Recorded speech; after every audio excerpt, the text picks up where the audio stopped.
হযরত ইয়াকুব আলাইহিস সালাম কলিজার টুকরা সন্তান হযরত ইউসুফ আলাইহিস সালামের জন্য তার মনটা পাগল ছিল।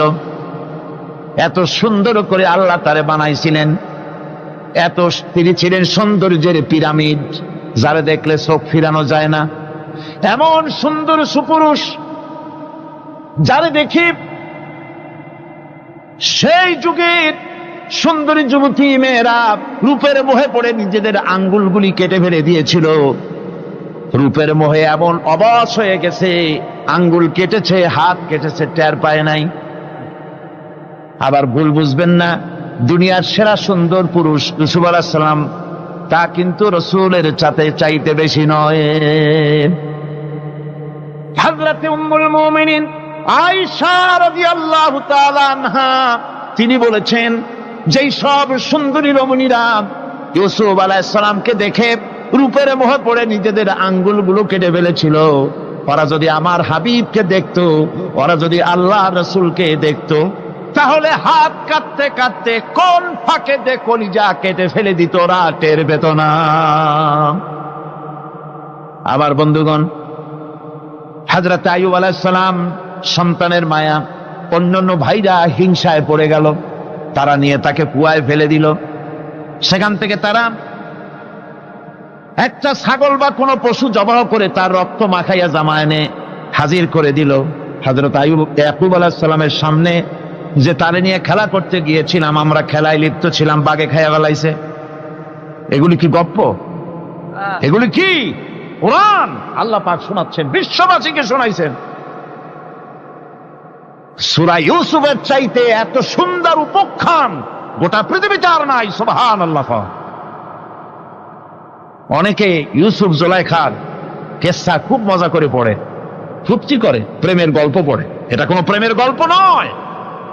ইউসুফ আলাইহিস সালাম, জুলাইখা ইউসুফ আলাইহিস সালামের জন্য কাঁদতে কাঁদতে চোখ কানা হয়ে গেছে। এরপর ইউসুফ আলাইহিস সালাম জুলাইখারে পাওয়ার জন্য পাগল হয়ে গেছে। নাউজুবিল্লাহ, এটা হয়নি কখনো। তিনি আল্লাহর পয়গম্বর, আর আল্লাহ কেমনে তারে বাঁচিয়েছেন? যখন জুলাইখা ঘরের ভিতরে সুন্দর করে যৌন উন্মাদনামূলক চিত্র অঙ্কিত করে ঘরের মধ্যে আটকায় দিয়েছে, তালা লাগায় দিয়েছে, আর নিজে যৌন উদ্দীপক কাপড় চোপড় পরেছে না পরার মতোই। সে যুগের সুন্দরী মেয়ে জুলাইখা, তার কুপ্রবৃত্তিকে চরিতার্থ করার জন্য আহ্বান করা হয়েছে। হযরত ইউসুফ আলাইহিস সালাম লক্ষ্য করে দেখলেন এমন জায়গা, এখান থেকে পালাবার তো পথ নাই, দরজা বন্ধ করে দিয়েছে। তিনি শুধু তখন কেবলমাত্র আল্লাহ রব্বুল আলামিনকে ভয় করলেন। আল্লাহকে ভয় করে আল্লাহর নাম নিয়ে যখন তালাবদ্ধ দরজার দিকে দৌড় দিয়েছেন, আল্লাহ রব্বুল আলামিন আপন কুদরতে তালাগুলি খুলে দরজা তার জন্য উন্মুক্ত করে দিলেন। ইউসুফ আলাইহিস সালামকে ফালাই দিয়ে এভাবে করে কাপড় এনে দিল তার সামনে, রক্তমাখা কাপড় পেয়ে হযরত ইয়াকুব আলাইহিস সালাম সন্তানদের মুখে কাহিনী শুনে তিনি কি বললেন? কোরআনে কারীম তা কোট করেছে। তিনি চিক দিলেন না, ফাল দিলেন না, ফিট হয়ে পড়লেন না। তিনি বললেন, কলিজার টুকরা সন্তান তার মরার খবর শুনেছেন। তিনি বললেন কি? ফাসাবরুন জামিলুন ওয়াল্লাহুল মুস্তাআনু আলা মা তাসিফুন। আমি উত্তম সবর অবলম্বন করব। তোমরা যে কাহিনী রচনা করেছো এর বেলায় আমি আল্লাহর কাছে সাহায্য চাই। আমি উত্তম সবর অবলম্বন করব।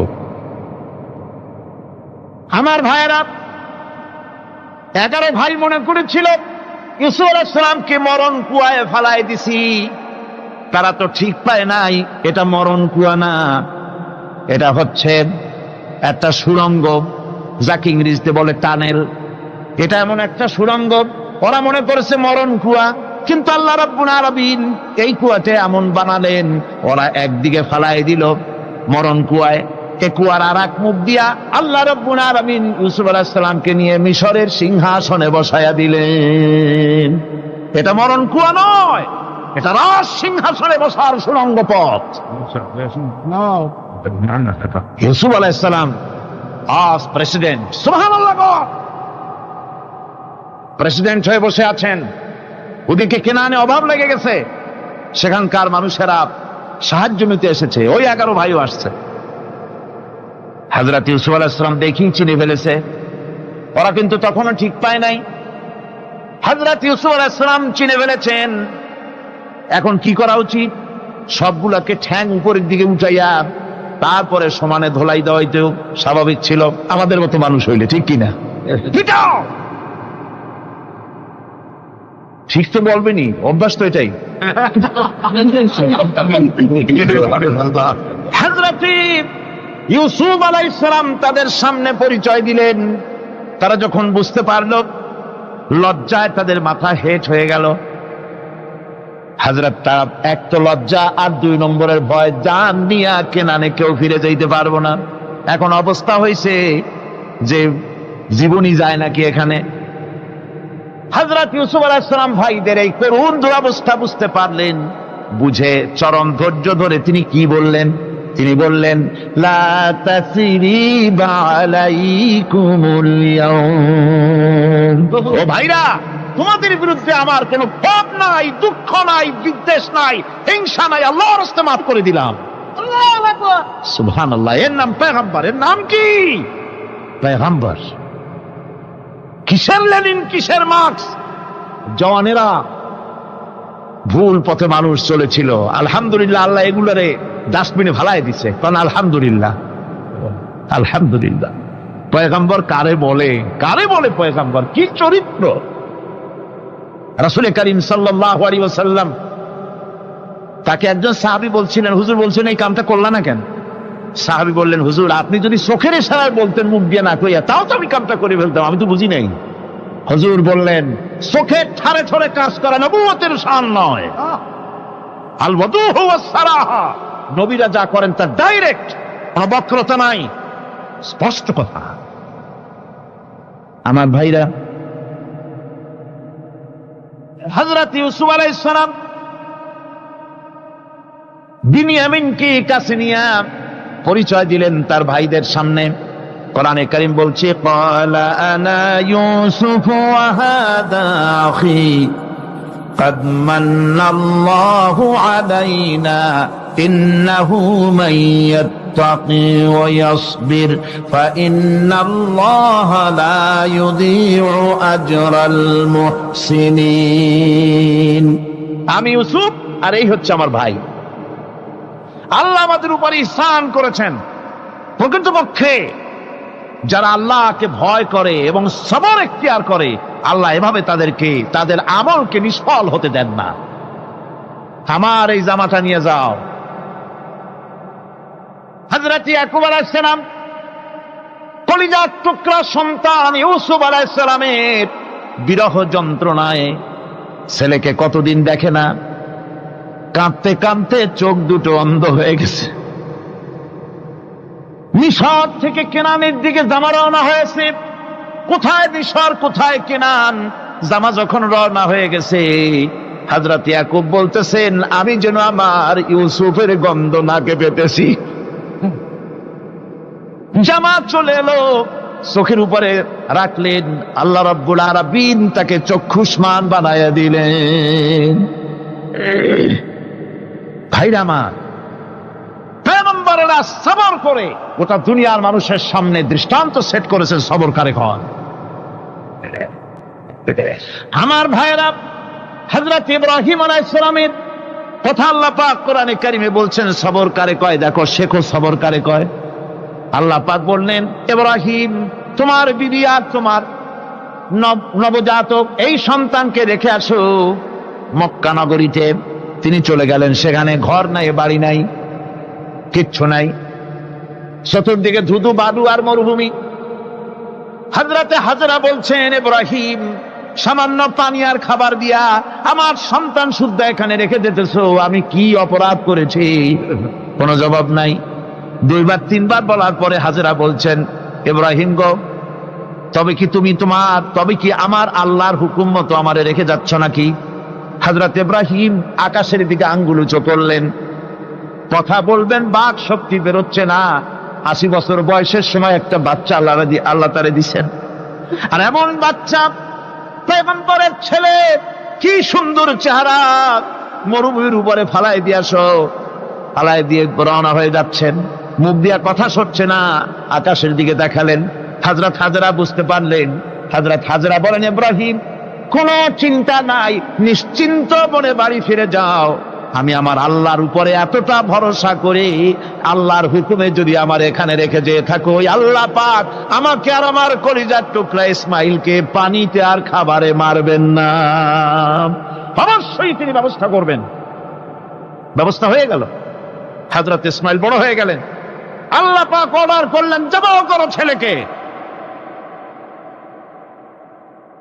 হযরত ইব্রাহিম আলাইহিস সালাম যখন জবাহের প্রস্তাব করলেন, হযরত ইসমাইল তা আপত্তি করতেন, বাবাজি, আমার মায়ের আর আমাকে বাচ্চা অবস্থায় ফেলে গেলেন, খাবার দেন নাই, পরার দেন নাই, বছরের পর বছর আমাদের এখানে কাটলো, দেখতেও আসেন নাই, আজ আসছেন জবাহ দিতে। এটা কেমন কথা? কি ধরনের বাপ আপনি? এরকম বলছে নাকি? এরকম বলছে? হযরত ইব্রাহিম আলাইহিস সালাম প্রস্তাবটা কিভাবে পারলেন? আল্লাহ পাক কোরআনে কারিমের দৃষ্টান্ত রেখে দিয়েছেন। আল্লাহ পাক বলছেন, হযরত ইব্রাহিম ছেলেকে বললেন, ইয়া বুনাইয়া, ইয়া বুনাইয়া, হে আমার কলিজার টুকরা লাডলা, হে আমার কলিজার টুকরা সন্তান, ইন্নী আরা ফিল মানাম আন্নী আযবাহুক, আমি স্বপ্নে দেখছি আমি যেন তোমাকে জবাহ করতেছি। ফানজুর মাযা তারা, তোমার রায় কি বলো? আমি তো স্বপ্নে দেখছি যে আমি তোমার জবাহ করতেছি, এখন তোমার রায় কি, তোমার মত কি? হযরত ইসমাঈল আলাইহিস সালাম শুনিয়া দিলেন দৌড়, নাকি? না, হযরত ইসমাঈল আলাইহিস সালাম ধৈর্যের প্রতীক। তিনি কি কথা বললেন? তার মুখের কথা কোরআন শরীফে আল্লাহ পাক উঠায় দিলেন। হযরত ইসমাঈল বললেন, ইয়া আবাতি ফাআল মা তু'মারু সাতাজিদুনি ইনশাআল্লাহু মিনাস সাবিরিন, হে আমার পিতা, আপনি যে ব্যাপারে আদিষ্ট হয়েছেন আপনি তা পালন করুন, অবশ্যই আমাকে ধৈর্যধারীদের মধ্যে পাওয়া যাবেন। সুবহানাল্লাহ। এক বর্ণনায় এসেছে, হযরত ইসমাঈল বললেন, আব্বাজান, আমি ধৈর্যধারীদের ভিতরে আমারে পাবেন, তবে জবাহ করার আগে আমার হাত পাটা একটু বেঁধে নেন, কারণ জবাহের যন্ত্রণায় আপনার গায়ে যদি আমার হাত পা লেগে যায় তো বেয়াদবি হয়ে যেতে পারে। আর আমি মরে আমার জবাহ হয়ে যাওয়ার পর আমার রক্ত মাখা জামাটা নিয়া আমার মা হাজেরারে দিবেন, কারণ তাকে মা বলবার মতো আর তো কেউ নাই। হযরত ইব্রাহিম তাকে বাঁধবার জন্য প্রস্তুতি নিলেন। হযরত ইসমাঈল বলছেন, আব্বাজান, বাঁধবেন না, বাঁধবার প্রয়োজন নাই। বলে, কেন? একবার বাঁধতে বললে আবার তুমি নিষেধ করছো কেন? ছেলে বলছেন, আব্বাজান, বাঁধবো না এই জন্যে, হয়তো কিয়ামতেই প্রশ্ন উঠতে পারে যে আল্লাহর হুকুমে রাজি ছিল না বলে হাত পা বাঁধা জবাহ করছে। আমি এই সুযোগ দিব না, আপনি জবাহ করেন, আমি এতটুকু নড়াচড়া করব না। ধৈর্যের চরম প্রতীক হযরতে ইসমাঈল আলাইহিস সালাম দেখাই দিয়েছেন ধৈর্য কারে কয়। আমার বন্ধুগণ, এই পৃথিবীর সবচাইতে ধৈর্যের বড় প্রতীক হতেছেন ইমামুল মুরসালিন, আশরাফুল আম্বিয়া, সাইয়্যিদুল মুরসালিন, জনাবে মুহাম্মাদুর রাসূলুল্লাহ সাল্লাল্লাহু আলাইহি ওয়াসাল্লাম। আমার বন্ধুগণ, সবচাইতে বড় ধৈর্যের প্রতীক তিনি। কাউকে একটা গালি দেন নাই জীবনে, কাউকে ঠাট্টা করেন নাই, কাউকে মারেন নাই, কারো মনে দুঃখ দেন নাই। তিনি দুঃখ পেয়েছেন, তিনি কাউকে দুঃখ দেন নাই। তিনি কষ্ট পেয়েছেন, কাউকে কষ্ট দেন নাই। আমার ভাইয়েরা, তায়েফের ময়দান, আমার নিজের চোখে তায়েফে যেদিন আমি তায়েফ দেখলাম, আমি তায়েফে ঢুকেছি, জীবনে কোনোদিন যাই নাই। রমজান মুবারকে আমি সেখানে গেলাম, আমাকে বসার জন্য তারা নিয়ে যাবে। আমি বললাম, আগে বসবো না, আমারে আগে নিয়ে যাও, আমার নবীকে কোন জায়গায় ওরা মেরেছিল সে জায়গাটা দেখাও। তায়েফের সেই গলিতে যখন আমি গিয়েছি, দুই দিকে পাহাড় দাঁড়ানো, তায়েফের লোক আমার সাথে ছিল, তারা বলল এই জায়গাটা প্রথম যেখানে চতুর্দিক থেকে নবীজিকে পাথর মারছিল আর আল্লাহর নবী বেহুশ হয়ে পড়ে গিয়েছিলেন। 3টা দিন না খাওয়া, হযরতে খাদিজা নাই, আবু তালিব নাই, মক্কায় জায়গা নাই পা রাখার। নবীজি 3টা দিন ঘুরলেন। নেতারা বলল তুমি যদি নবী হবে তো এতিম হলে কেন? আল্লাহ নবী বানাবার জন্য কি একটা ধনী মানুষ পায় না? তোমার মতো এতিম আর গরিবের নবী বানাইলো কেন? আল্লাহ নবী 3 দিন পর যখন দেখলেন কেউ দাওয়াত শোনে না, কেউ মানে না, কেউ গ্রহণ করে না, তখন তিনি নেতাদের অনুরোধ করলেন ঠিক আছে দাওয়াত তো কবুল করলে না, তবে একটা কাজ করো, অন্তত আমি যে তায়েফে আসছিলাম এই খবরটা মক্কায় দিও না, ওরা আরো অত্যাচার বাড়ায় দেবে। এই কাফিরগুলি খবর তো মক্কায় পাঠালো আর সমস্ত যুবকদেরকে লেলিয়ে দিল। যুবকেরা চতুর্দিকে দাঁড়াইছে, রাসূলকে পাথর মারা শুরু করে দিল। আমি যখন রেল লাইনের থেকে হাঁটি, যখন রেল লাইন কোনো সময় দেখি, রেলের পাথরগুলি, রেল লাইনের পাথরগুলি দেখলেই আমার মাথায় যেন কেন তায়েফের কথা মনে এসে যায়।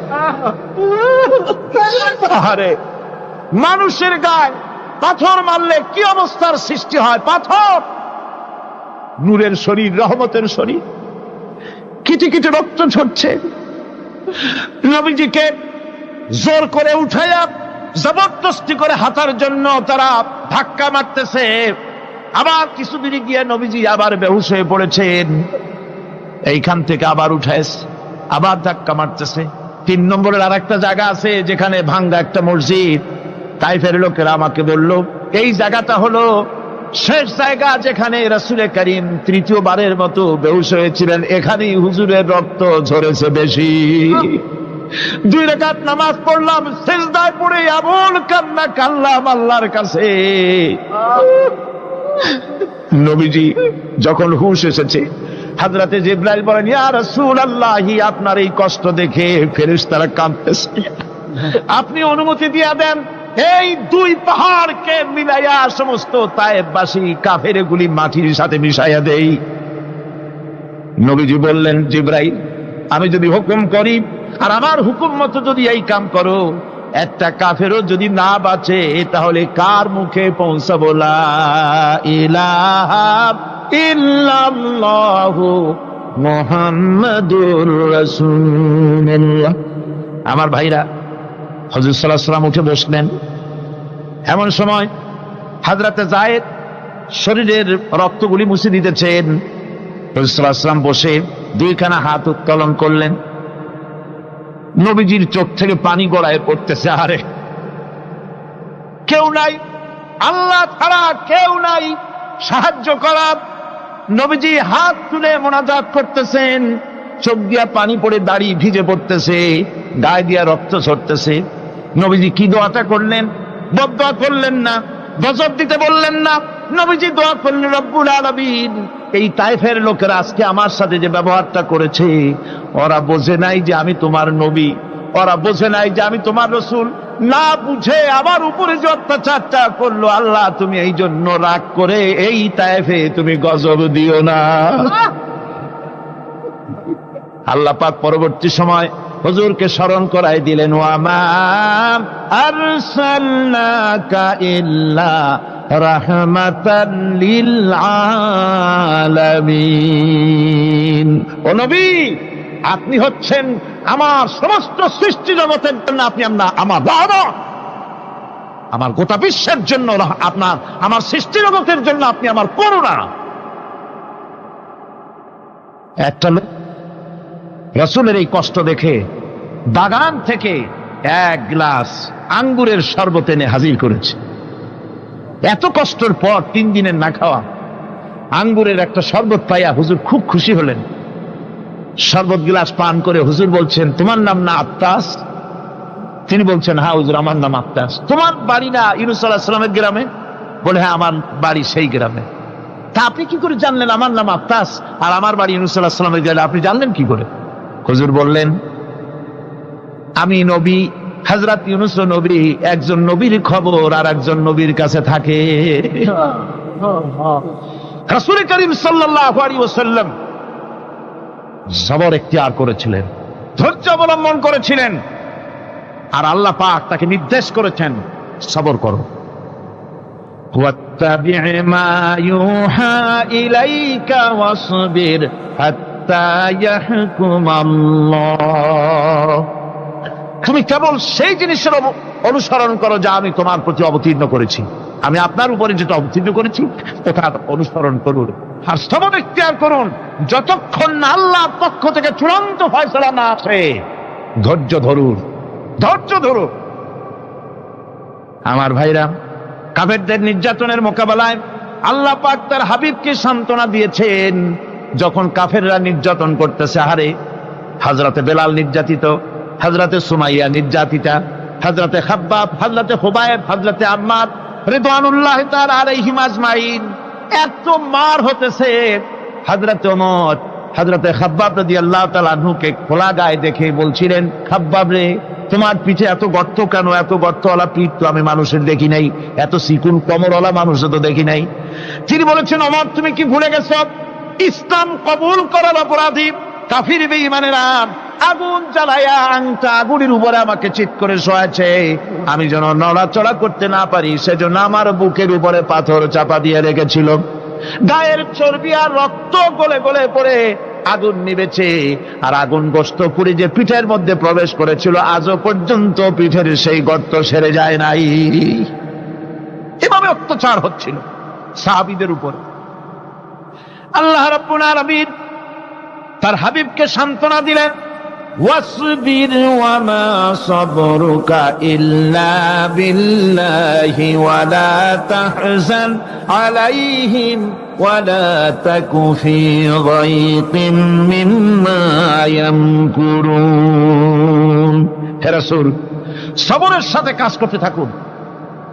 আপনার এই সবরের তৌফিক তো আল্লাহই দিয়েছেন, আর ওদের সমস্ত ষড়যন্ত্র, ওদের অপকৌশলে আপনি দুঃখিত হবেন না, চিন্তা করবেন না, ভারাক্রান্ত হবেন না। আপনি নিশ্চিত থাকুন। ওয়াসবির লিহুকমি রাব্বিকা ফাইন্নাকা বিআয়ুনিনা। হে নবী, আপনার রবের চূড়ান্ত ফয়সালা আসা পর্যন্ত ধৈর্য ধারণ করুন। আপনি তো আমার চোখের সামনে। সুবহানাল্লাহ, সুবহানাল্লাহ। আপনি আমার চোখের সামনে। কে আপনাকে কি করবে আমি দেখবো না? সুবহানাল্লাহ। মন্ত্রী যদি, এই সলিমুদ্দিন মার্কা মন্ত্রী যত আছে, এই মন্ত্রীরা যদি কয় ব্যথাতে ভয় কিসে, আমি তোকে দেখছি না, সাহসটা কেমন বাড়ে, কেমন বাড়ে সাহস। আরে কোনো মন্ত্রী ছাতা মাতা না, কোন প্রেসিডেন্ট রাজা বাদশা না, আকাশ আর জমিনের মালিক আমার আল্লাহ রাব্বুল আলামিন বলছেন, হাবিব কোনো চিন্তা নাই, আপনি আমার চোখের সামনে। ওরা চায় আপনাকে দুনিয়া থেকে মিটাই দিতে, আর আমি চাই ওয়ারাফানা লাকা যিকরা, আপনার প্রশংসা তো হবে গোটা বিশ্ব জুড়ে, সর্বত্র ছড়িয়ে যাবে আপনার নাম। সুবহানাল্লাহি বিহামদিহি। আল্লাহ পাক অন্যত্র বলেছেন, ওয়ালাকাদ কুযযিবাত রুসুলুম মিন ক্বাবলিকা ফাসাবারু আলা মা কুযযিবু ওয়া উযু হাত্তা আতাহুম নাসরুনা। হে মুহাম্মদ সাল্লাল্লাহু আলাইহি ওয়াসাল্লাম, আপনার পূর্বে অসংখ্য নবী রাসূল এই পৃথিবীতে আসছে এবং জুলুম আর নির্যাতনের শিকার তারা হয়েছেন। অবশেষে তাদের প্রতি আল্লাহর সাহায্য এসেছে। সুতরাং আপনাকেও ধৈর্য ধারণ করতে হবে। ধৈর্য ছাড়া কোনো পথ নাই।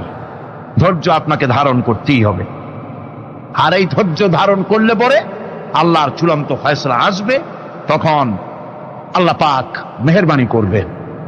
আমার ভাইয়েরা, এই ধৈর্য পৃথিবীর সমস্ত পয়গম্বররা ধৈর্য অবলম্বন করেছেন, কখনো অধৈর্য হন নাই। দিন কায়েমের সংগ্রামে নবী রাসূলগণ দারুণ ভাবে সবর ইখতিয়ার করেছেন।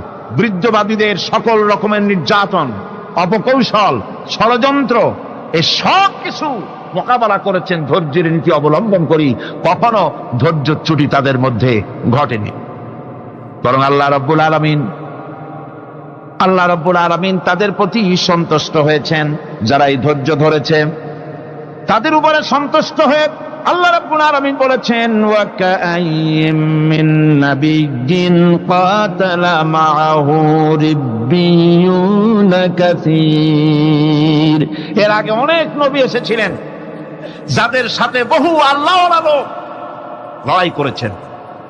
ফামা ওয়াহানু লিমা আসাবাহুম ফি সাবিলিল্লাহি ওয়ামা যাআফু ওয়ামাস্তাকানু। আল্লাহর পথে তাদের উপর যত বিপদ এসেছিল তারা হতাশ হয়ে পড়েন নাই, দুর্বলতা দেখাননি, বাতিলের সামনে মাথাও নত করেন। ওয়াল্লাহু ইউহিব্বুস সাবিরিন। আর আল্লাহ পাক ধৈর্যশীল যারা তাদেরকে আল্লাহ পাক ভালোবাসেন। আমার ভাইরা,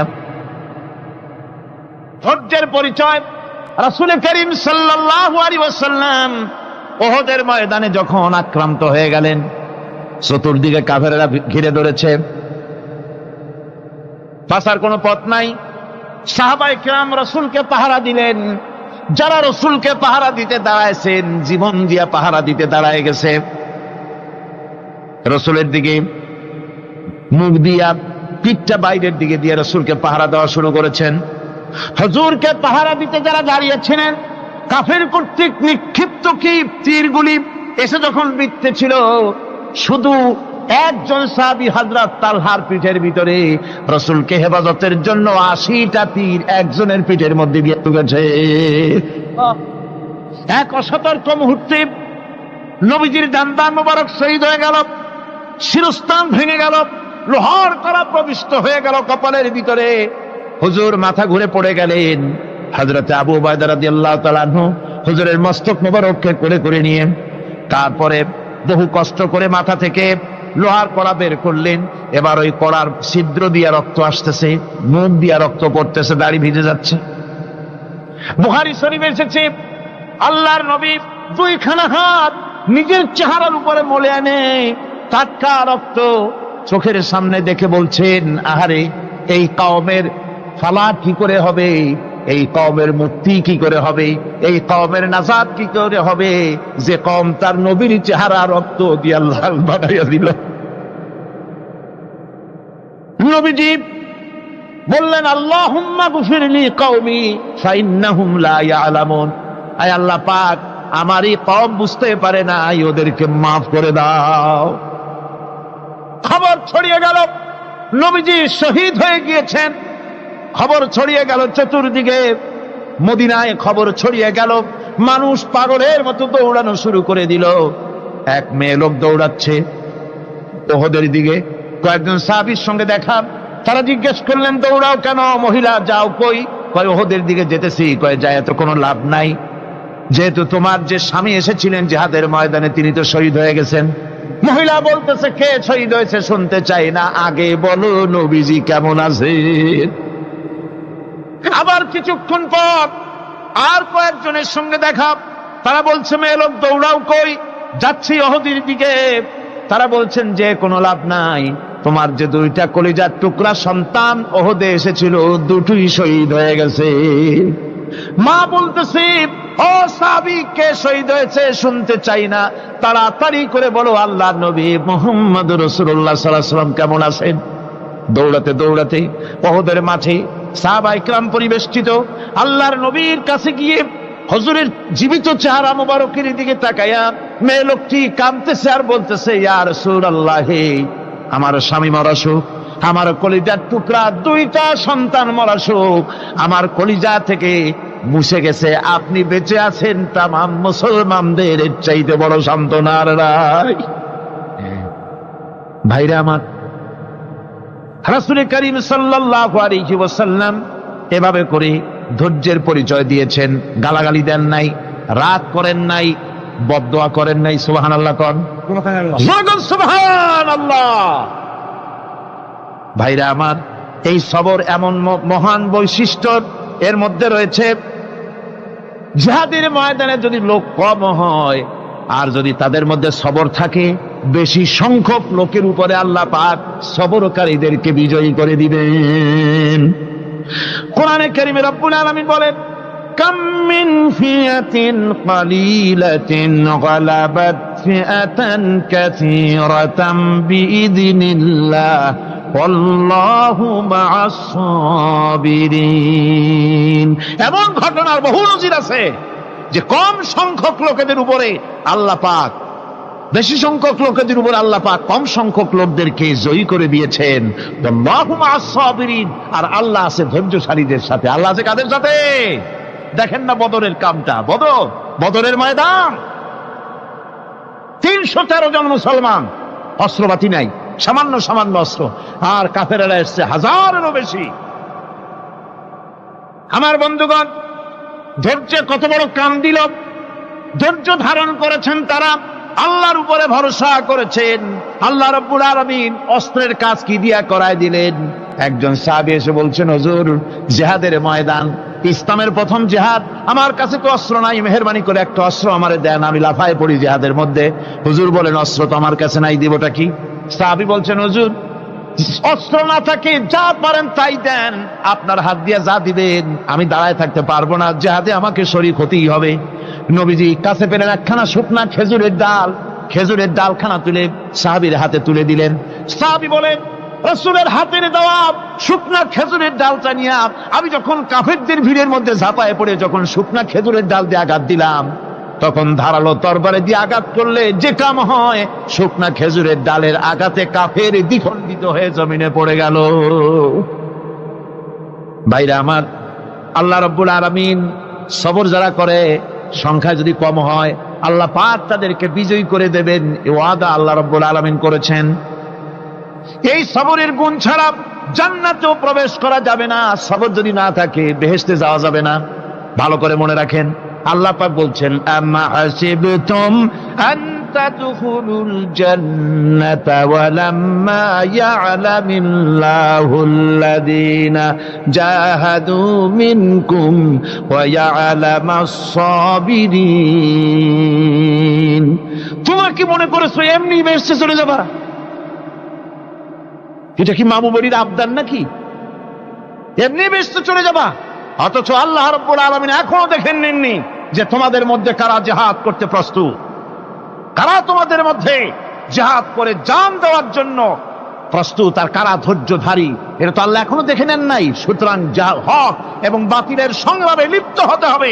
আল্লাহ দেখতে চান কারা জীবন দিতে চায়। সুতরাং ইসলামী আন্দোলনে যারা শরীক হবে, তাদের বিপদ এবং মুসিবত দিয়ে আল্লাহ রাব্বুল আলামিন তাদের সাহসিকতা এবং ধৈর্যের পরীক্ষা নিবেন।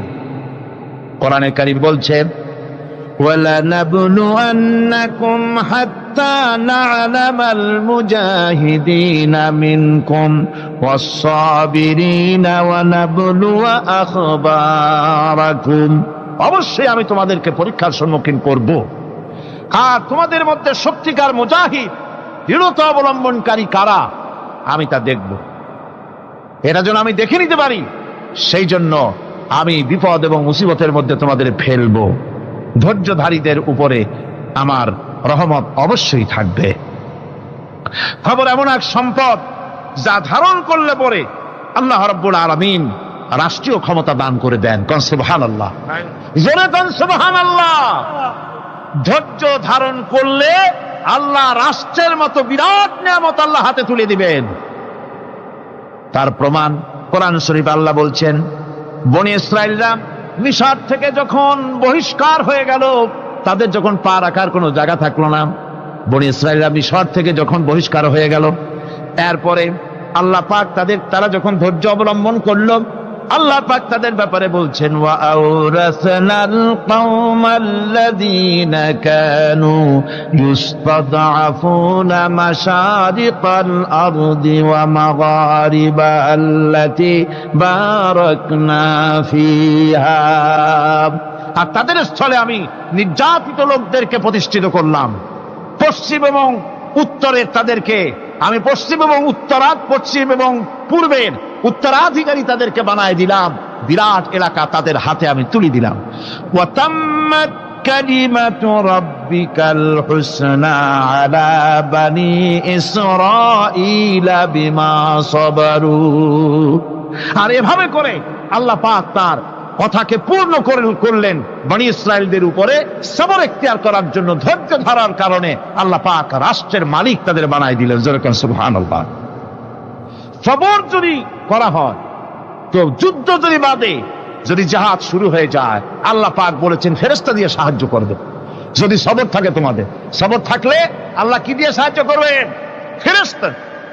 কোরআনে কারীম বলছে বালা ইন তাসবিরু ওয়া তাত্তাকু ওয়া ইয়াতুকুম মিন ফাওরিহিম হাদা ইউমদিদুকুম রাব্বুকুম বিখামসাতি আলাফিন মিনাল মালাইকাতি মুসাউমিন। হ্যাঁ, তোমরা যদি ধৈর্য অবলম্বন করো আর আল্লাহকে ভয় করে চলো, তাহলে এক্ষুনি আল্লাহ রাব্বুল আলামিন তোমাদের জন্য কাতারে কাতারে শৃঙ্খলাবদ্ধ 10,000 ফেরেশতা দিয়ে তোমাদেরকে সাহায্য করবেন। সুবহানাল্লাহ। তোমাদেরকে ফেরেশতা দিয়ে সাহায্য করা হবে। তোমরা যদি সবর ইখতিয়ার করো, তাহলে সংখ্যা যদি কম হয়, বেশি সংখ্যার উপরে জয়ী করে দেব। ইয়াকুম মিনকুম 20 সাবিরুনা ইয়াগলিবু মিয়াতাইন। যদি তোমাদের ভিতরে ধৈর্যশীল 20 জন হয়, আমি 200 কাফেরের বিরুদ্ধে তোমাদেরকে জয়ী করে দেব। সুবহানাল্লাহ। তোমরা যদি হও ধৈর্যশীল 200, কি কয় 20 জন, 200 কাফেরের উপরে তোমরা জয়যুক্ত হয়ে যাবে। আর বিপদ আর মুসিবতে যারা ধৈর্য ধরে, তাদের জন্য আল্লাহর পক্ষ থেকে সুসংবাদ। সুসংবাদ কাদের জন্য? ধৈর্যধারীদের জন্য। কোরআনে কারীম বলছে ওয়াবাশশিরিস সাবিরিনাল্লাযীনা ইযা আসাবাতহুম মুসিবাতুন ক্বালু ইন্না লিল্লাহি ওয়া ইন্না ইলাইহি রাজিউন। সুসংবাদ সেই সব ধৈর্যশালীদের জন্য যারা নাকি বিপদ এবং মুসিবতে আসলে যারা বলে, কি বলে? পড়েন আমার সাথে, ইন্না লিল্লাহি ওয়া ইন্না ইলাইহি রাজিউন। এটা শুধু আমাদের লোকেরা কেউ মরলে পড়ে, এটা শুধু মরার সময় নয়, বরং যে কোনো বিপদ আর মুসিবত এলে মুমিন বান্দা যারা, তারা কি পড়বে? ইন্না লিল্লাহি ওয়া ইন্না ইলাইহি রাজিউন। নিশ্চয়ই নিশ্চয়ই আমরা আল্লাহর জন্য এবং আমাদের সকলকেই আল্লাহর কাছে ফিরে যেতে হবে, প্রত্যাবর্তিত হতে হবে। সবরকারীদের জন্য রয়েছে জান্নাতের সুউচ্চ সম্মানের জায়গা। জান্নাতে সবচেয়ে সম্মানজনক জায়গা আল্লাহ রাব্বুল আলামিন ধৈর্যশালীদেরকে দান করবেন। কোরআনে কারীম বলছে উলাইকা ইউজসাউনাল গুরফাতা বিমা সাবারু ওয়া ইউলাক্কাউনা ফিহা তাহিয়াতাও ওয়া সালামা। এরা হলো সেই সব লোক যাদেরকে প্রদান করা হবে বেহেশতের সুউচ্চ মঞ্জিল, কারণ তারা সবর ইখতিয়ার করেছিল, তারা সবর করছিল, এই জন্য বেহেশতের সবচাইতে ভালো জায়গা তাদের দেওয়া হবে। কোন আলহামদুলিল্লাহ, জোরে কোন আলহামদুলিল্লাহ। এবং জান্নাতে সবরকারীদেরকে সম্বর্ধনা দেওয়া হবে, সম্বর্ধনা দেওয়া হবে। খালিদিনা ফিহা হাসনাত মুস্তাকাররাও ওয়া মুকামা। চিরদিন তারা জান্নাতের ভেতরে বসবাস করবে এবং কতই না সুন্দর, কতই না উত্তম জায়গা সবরকারীদের জন্য আল্লাহ বেহেশতের মধ্যে রেখে যাবেন। জান্নাতে প্রবেশ করার সাথে সাথে চতুর্দিক থেকে ফেরেশতারা ছুটে আসবে সবরকারীদের জন্য। ওয়াল মালাইকাতু ইয়াদখুলুনা আলাইহিম মিন কুল্লি বাব। চতুর্দিক থেকে ফেরেশতারা তাদেরকে ইস্তেকবাল করবে, কি বলবে? সালামুন আলাইকুম বিমা সাবারতুম ফানি'মা উকবাদ-দার। তোমাদের প্রতি শান্তি বর্ষিত হোক, কারণ তোমরা পৃথিবীতে সবর অবলম্বন করেছিল।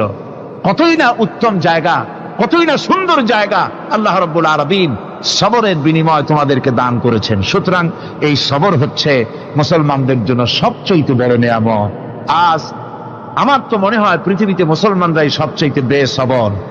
ট্রেনে যাবে, বসা নিয়ে বেসবর, টিকিট নিয়ে বেসবর, বাসের মধ্যে বেসবর, বাজারে যাবে বেসবর, স্কুলে যাবে বেসবর, যেখানে যান সব জায়গায় আমরা বেশি অধৈর্য, ঠিক কিনা কর? সামান্য সামান্য জিনিস নিয়ে ঝগড়া করা, মারামারি করা, এই হচ্ছে আমাদের ট্র্যাডিশন। ধৈর্য অবলম্বন করতে হবে জীবনের সকল ক্ষেত্রে। এই ধৈর্য আমাদেরকে রক্ষা করতে হবে। এই ধরনের ধৈর্য যদি আমরা অবলম্বন করতে পারি, তাহলে আল্লাহ পাক বলছেন, উলাইকাল্লাযীনা সাদাকু ওয়া উলাইকা হুমুল মুত্তাকুন। এরাই হলো ঈমানের দাবিতে সত্যবাদী। কোন আলহামদুলিল্লাহ। কারা কারা? না না, শুধু সবরকারী না। এই যে 10টা পয়েন্ট বলা হলো, কয়টা পয়েন্ট বলা হয়েছে? 10টি পয়েন্ট। সেই 10টি পয়েন্ট যারা পালন করবে এরা হলো ঈমানের দাবিতে সত্যবাদী, আর এরাই হচ্ছে প্রকৃতপক্ষের মুত্তাকি। আমরা মুত্তাকি বুঝি দাঁতে ছাতা, দাড়ি টাড়ি আশ্রয় না, জাব্বা জুব্বা গায়ে দিয়ে কোনো জায়গায় পড়ে থাকে। হ্যাঁ, এটা বড় মুত্তাকি, খুব পরহেজগার। সালাত সত্তর যদি পড়ে তাহলে তো আরো বড় পরহেজগার। জি, আর যদি কাপড় চোপড় মোটেও না থাকে তাহলে তো খাজা বাবা হয়ে গেল। জি, নাউযুবিল্লাহ মিন যালিক। আর আল্লাহ বলছে মুত্তাকি কারে কয় শোনো, এরে কয় মুত্তাকি যাদের মধ্যে এই 10টা গুণ আছে। এই 10টি সত্য যদি সম্পাদন করতে পারি, যদি আমল করতে পারি, জীবন ধন্য হয়ে যাবে। সেই 10টি কথা আমি আবার আপনাদের স্মরণ পটে তুলে দিতে চাই, প্যাকেট করে পকেটে উঠাই দিতে চাই, যেন বাড়ি নিয়ে যেতে পারেন। 1 নম্বর হচ্ছে 10টি পয়েন্টের 1 নম্বর আল্লাহর প্রতি ঈমান। 1 নম্বরে আল্লাহর প্রতি ঈমান, 2 নম্বরে পরকালের প্রতি ঈমান, 3 নম্বরে ফেরেশতাদের উপর ঈমান, 4র্থ নম্বরে কিতাবের প্রতি ঈমান, 5ম নম্বরে নবীদের প্রতি ঈমান, 6ষ্ঠ নম্বরে সহায় সম্বলহীন নিকটবর্তী আত্মীয়, ইয়েতিম, মিসকিন, প্রবাসী, মুসাফির, সাহায্য প্রার্থী, এদেরকে মুক্ত করার জন্য এদেরকে সাহায্য প্রদান করা, 7 নম্বরে নামাজ প্রতিষ্ঠা করা, 8 নম্বরে যাকাত আদায় করা, 9 নম্বরে ওয়াদা পালন করা, 10 নম্বরে সবর এখতিয়ার করা। কয়টা হলো? এই 10টি কাজ যদি আমরা পালন করতে পারি, বিপদে মুসিবতে ধৈর্য ধারণ করতে পারি, যত মুসিবত আসুক, আসলে এগুলি কিছু না। মুসিবত আল্লাহ টেস্ট করবেন, মুসিবত দিয়া আল্লাহ টেস্ট করেন। দেখা যায় যে ওদের শক্তি খুব বেশি, চোখে আপনি দেখতে পারেন, কিন্তু আল্লাহ বলছেন ইন্না কায়দাশ শায়তানে কানা দাঈফা। বাতিলরা হলো শয়তান। বাতিলরা কি? আর ওদের চক্রান্ত আসলেই দুর্বল। এদের চক্রান্ত আসলে কি? দুর্বল। কাজেই এগুলিকে ভয় করা যাবে না। বিপদে মুসিবতে ধৈর্য ধারণ করে যদি অগ্রসর হওয়া যায়, তো আল্লাহ রাব্বুল আলামিন এই 10টি পয়েন্ট যদি আমল করা যায়, দুনিয়াও শান্তি পাবো, আখিরাতেও শান্তি পাবো। যত মুসিবত আসুক, বিপদ আসুক, ধৈর্যের সাথে মোকাবেলা করতে হবে। ধৈর্যের অর্থ কি? আমি আগেই বলেছি, ধৈর্যের অর্থ হচ্ছে অবিচলতা, দৃঢ়তা, বরদাস্ত করা, সহিষ্ণুতা, ধীরতা, স্থিরতা। ধৈর্যের অর্থ এটা নয় একজন একটা থাপ্পড় মারলো আর আপনি বলবেন যে বাবা ব্যথা পাইছো নাকি, তাহলে আরো একখান থাপ্পড় দিয়া দাঁত আমার সবগুলো ভালাই না। এর নাম ধৈর্য নয়। ধৈর্য হচ্ছে পরিস্থিতির মোকাবেলা করতে হবে সাহসিকতার সাথে, এর নাম হচ্ছে ধৈর্য। ওই যে আমি একটা দৃষ্টান্ত দিয়ে থাকি, এক সাপ একবার মুরিদ হয়েছিল এক পীর সাহেবের কাছে। পীর বলছিলেন যে আমি তো এইসব সাপ টাপ মুরিদ বানাই না। কয় না হুজুর, আমারে বানান। তারপরে মুরিদ বানায় কিছু অজিফাতারে শিখাই দিল, আর বলল খবরদার কাউকে দংশন করবে না। ঠিক আছে, সে যায়া জিগারাজগার শুরু করে দিয়েছে। এর মধ্যে জমিনে রাখাল আসছে, ধান কাটছে, ধানগুলো নিবি কি করে, দড়ি দাড়ি পাচ্ছে না। তো কি করা যায়, বানবে কি দিয়া? সন্ধ্যার পরে অন্ধকারে দেখে যে দড়ি একটা পড়ে আছে। ও যে কি দড়ি তা তো ওরা বোঝে না। ওইটারে নিয়ে ধানরে ফেসাইয়া লেজ দিয়ার মাথা দিয়ে এরকম করে বাসেটারে দিয়ে বাঁধছে। সাপ তখন বলতেছে, হায় হায় রে, কেবল যে মুরিদ হইছি, তা না হলে তুই ঠিক পাইছি যে আমি কি ধরনের দড়ি। এরপরে নিয়ে বাড়ি নিয়ে ভালাই দেশে ডরে খুলে সাপটার ঘাড় গেছে মস্কিয়া। বহুত কষ্ট করে হুজুরের বাড়ি গিয়ে হাজির, কয় যে হুজুর কি একখান জিকের শিখাইলেন, আমার তো ঘাটটার মস্কে শেষ। আশ্চর্য কথা, কত মানুষ মুরিদ হইলো, কত কিছু মুরিদ হইলো, কারো তো জিকের করলে ঘাড় মস্কে যাবে কেন, এটা কেমন কথা? কয় হুজুর ঘটনাই। আরে বেটা ঘটনা এইটা, তুই কি করছিলি? কয় যে আপনি যে নিষেধ করছেন দংশন করতে, আমি তো দংশন করতে পারিনি। আরে বেটা দংশন করতে নিষেধ করছিলাম, ফোঁস করতে তো নিষেধ করি নাই। তোরে যখন দড়ি মনে পেরে হাত দিছিল, ফোঁস করে উঠতি, ওই রাখাল লাফ দিয়া বর্ডার পার হইয়া দিল্লি চলে যেত। কাজী ধৈর্যের মানে শীত হয়ে পড়ে না। ধৈর্য মানে অবিচলতা, দৃঢ়তা নিয়ে শক্তি সঞ্চয় করে আল্লাহর উপরে ভরসা করে বাতিলের বিরুদ্ধে ঝাঁপিয়ে পড়তে হবে, বাতিল উৎখাত হতে বাধ্য হবে। অনাটনে, বিপদে, মুসিবতে আর হক আর বাতিলের সংঘর্ষ চলাকালীন ধৈর্য ধারণ করা, এটা হলো সবচাইতে একটা বড় কোয়ালিটি। কোরআনে কারিমে সবর শব্দটি সবচাইতে বেশি ব্যবহার করা হয়েছে। সর্বাধিক ব্যবহৃত শব্দ কোনটি? সবর। সবর আরবি একটি মৌলিক শব্দ, এমন একটি মৌলিক শব্দ যার তাৎপর্য অন্য কোন ভাষা দিয়া খবরটা বললে যেমন বোঝানো যায়, অন্য কোন ভাষা দিয়া এটার অর্থ করে এটার হক আদায় করা সম্ভব না। আর এই সবর কোরআনে কারিমে বিভিন্ন জায়গায় বিভিন্ন অর্থে ব্যবহার হয়েছে। যেমন সবর শব্দের অর্থ হচ্ছে অবিচলতা, বাংলায় যা বোঝানো যায়। সবর শব্দের অর্থ হচ্ছে অবিচলতা, দৃঢ়তা, সহিষ্ণুতা, মন মেজাজের সমতা, ধীরতা, স্থিরতা, কষ্ট সহিষ্ণুতা, বরদাস্ত করা।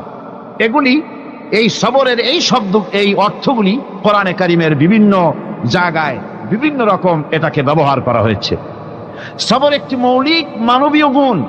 এই গুণ যার মধ্যে আছে, সে তার নৈতিকতার শীর্ষে পৌঁছে যেতে পারে। আর এই গুণটি যার মধ্যে অভাব, এই সবর যার ভিতরে নাই, সে মানুষের পর্যায়ে পড়ে না। যত অসুবিধা, যত কষ্ট, যত রকমের বিপদ মুসিবত, যত রকমের অসুবিধার সৃষ্টি হয়, তার মূলীভূত কারণ হচ্ছে ধৈর্যের অভাব, সবরের অভাব। দুনিয়ার সমস্ত নবী রাসূলগণ সবর অবলম্বন করেছেন। তারা ছিলেন সবরের মূর্ত প্রতীক। সবর কাকে বলে দুনিয়াবাসীকে তারা তা দেখিয়ে দিয়েছেন। নিজ নিজ কওমের কাছ থেকে যখন কওমের কাছে নবীরা দাওয়াত দিয়েছেন, ইসলামের দ্বীনের দাওয়াত দিয়েছেন, তখনই সমাজপতিরা, রাষ্ট্রশক্তি তাদের উপরে, নবীদের উপরে ভেঙে পড়েছে, অত্যাচার করেছে। আল্লাহর পয়গম্বরেরা এই সমস্ত অত্যাচারের মোকাবেলায় চরম ধৈর্যের পরিচয় দিয়েছেন। কোরআনে কারিমে উল্লেখ করা হয়েছে, অত্যাচারের মোকাবেলায় আম্বিয়া কেরাম যা বলেছেন সেটা হলো এই: ওয়ামা লানা আল্লা নাতাওয়াক্কালা আলাল্লাহি ওয়া ক্বাদ হাদানা সুবুলানা। আল্লাহ পাক বলেন, পয়গম্বরেরা বলেছেন আমরা আল্লাহর উপরে ভরসা করব না, তো কার উপরে ভরসা করব? তিনিই তো আমাদেরকে সঠিক পথ দেখিয়েছেন, সঠিক রাস্তা আমাদের দেখিয়েছেন, সুতরাং তার উপরেই তো আমরা ভরসা করব। وَلَنَصْبِرَنَّ عَلَى مَا آذَيْتُمُونَا وَعَلَى اللَّهِ فَلْيَتَوَكَّلِ الْمُتَوَكِّلُونَ। তোমরা আমাদের যে সব কষ্ট দাও, পীড়ন দাও, সেজন্য আমরা ধৈর্য অবলম্বন করব। তোমরা আমাদেরকে কষ্ট দিচ্ছ, আমরা ধৈর্য অবলম্বন করব আর ভরসা করব কেবলমাত্র তার উপরে যে আল্লাহ রাব্বুল আলামিন আমাদেরকে নবী করে পাঠিয়েছেন। সেই ভরসা করতে হলে সেই আল্লাহর উপরেই তো ভরসা করা উচিত। আমরা সেই আল্লাহর উপরে ভরসা করে আছি। তোমাদের যত খুশি আমাদের বিরুদ্ধে ষড়যন্ত্র করো, আমাদেরকে অত্যাচার করো। কোরআনে কারিমে হযরত হুদ আলাইহিস সালামের ঘটনা আল্লাহ রাব্বুল আলামিন এভাবে এনেছেন, তাম এলাকার মানুষ তার বিরুদ্ধে ক্ষিপ্ত হয়ে গিয়েছে। সমাজের লোক, রাষ্ট্রশক্তি হযরত হুদ আলাইহিস সালামের উপর অত্যাচারের পাহাড় ভেঙে দিয়েছে। হযরত হুদ আলাইহিস সালাম একা মানুষ, সমাজের রাষ্ট্রশক্তির এই দুর্বিসন্ধির ষড়যন্ত্রের চ্যালেঞ্জ তিনি গ্রহণ করলেন। আর তিনি বললেন, তিনি যেটা বললেন আল্লাহ পাক কোরআনে তা কোট করে দিলেন। দুনিয়ার সমস্ত ইসলামী আন্দোলনের কর্মীদের জন্য আল্লাহ পাক কোট করে দিলেন, সমস্ত মুমিনদের জন্য তা উল্লেখ করলেন। হুদ আলাইহিস সালাম তিনি জাতিকে বললেন, ফাকিদুনি জামিআন তুম্মা লা তুনদিরুন।